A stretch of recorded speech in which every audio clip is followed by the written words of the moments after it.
दिनांक 26 एप्रिल 2026 रोजी Maharashtra medical council ची निवडणूक पार पाडत आहे।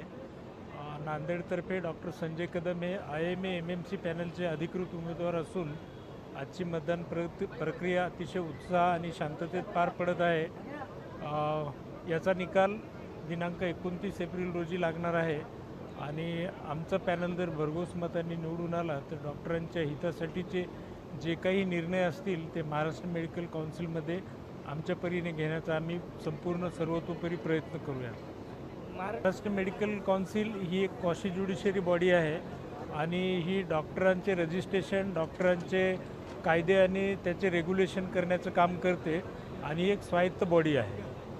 निकाल कधी आहे सर या इलेक्शनचा? 30 एप्रिल। मतदारांचा एकदम उत्स्फूर्त प्रतिसाद आहे आणि डॉक्टर संजय कदम यांना 100% पाठिंबा आहे। मी डॉक्टर सुधाकर बोकारे, विरॉलॉजिस्ट, नांदेड।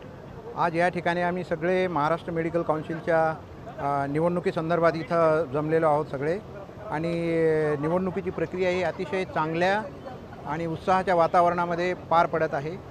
आमचे जे उमेदवार आहेत नांदेडमधून डॉक्टर संजय कदम हे आहेत, ते आणि त्यांच्या संपूर्ण पॅनलला अतिशय उत्स्फूर्त प्रतिसाद नांदेड शहरातून मिळत आहे। मेडिकल काउन्सिलचा कालावधी हा 5 वर्षाचा असतो आणि वैद्यकीय व्यावसायिकांशी संबंधित सर्व निर्णय घेण्याचे जे प्रक्रिया असतात, त्यांचं रजिस्ट्रेशन असेल, रिन्युअल असेल किंवा अजून काही त्या संबंधी फील्डच्या संबंधी जे काही कार्य असतं ते MMCच्या द्वारे केल्या जातं।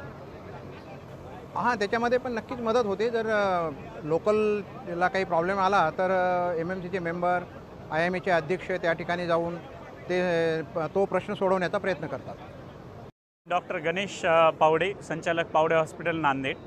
आज नांदेड जिल्ह्याच्या सिव्हिल हॉस्पिटल येथे महाराष्ट्र वैद्यकीय परीक्षेत मुंबई या इथल्या उमेदवारांची निवडणूक आहे।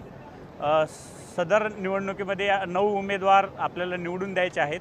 9 उमेदवार हे शासन निर्देशित असून 9 उमेदवार हे लोकशाही मार्गाने निवडून येणार आहेत। यामध्ये जे डॉक्टर महाराष्ट्र मेडिकल काउन्सिलमध्ये रजिस्टर्ड आहेत, ज्यांचं MBBS पूर्ण झालेलं आहे, असे सर्व डॉक्टर या ठिकाणी मतदान करणार आहेत। नांदेडमधून डॉक्टर संजय कदम सर, संचालक आधार हॉस्पिटल नांदेड हे मुख्य निवडणूक प्रवर्तक म्हणून उभे आहेत आणि अतिशय खेळीमेळीच्या वातावरणामध्ये ही निवडणूक पार पडत आहे।